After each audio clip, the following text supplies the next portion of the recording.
Hello everyone, আশা করি সকলে ভালো আছো।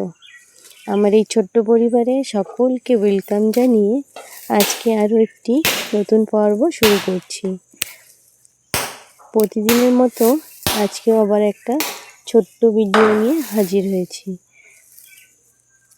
আন্দামানে প্রচণ্ড গরম পড়েছে, যেখানে শুনছি পশ্চিমবঙ্গে কলকাতার ওদিকে প্রচণ্ড বৃষ্টি হচ্ছে, সেখানে আমাদের আন্দামানে প্রচণ্ড রোদ আর গরম। এই গরমে যখন জানতে পারলাম কয়েকজন অতিথি ঘরে আসছে, তখন ভাবলাম আজ আর প্রতিদিনের মতো লেবুর জল না বানিয়ে একটু অন্যরকম কিছু বানানো যাক।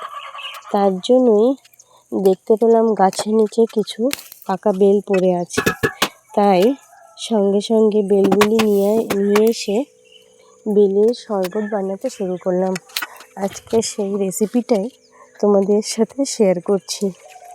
রেসিপিটা অনেক কিছু অ্যাড করেই বানানো যায়, তবে আজ আমি খুবই সিম্পল রেখেছি।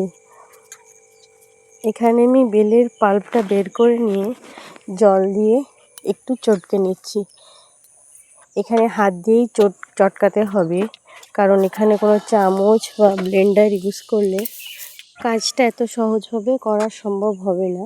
আর আমার মনে হয় কিছু কাজ হাতেই ভালো হয়, তাই আমি হাত দিয়েই কাজটা করলাম। একটু চটকে নিয়ে কিছুটা বড় দানাগুলি আলাদা করে নিয়ে তারপর আমি একটা বড় ছাঁকনির সাহায্যে হাত দিয়ে নেড়ে নেড়ে বড় দানা আঁশগুলি আলাদা করে নিলাম। এভাবে খুব সহজেই এবং খুব তাড়াতাড়ি হয়ে যায়। এই শরবতটাতে চিনির পরিমাণটা নিজেদের স্বাদ অনুসারে রাখতে হবে। এখানে চাইলে চিনিটা ইউজ না করলেও টেস্টটা খুবই ভালো হয়। সামান্য লবণ দিয়েও বানালে খেতে খুবই ভালো লাগে।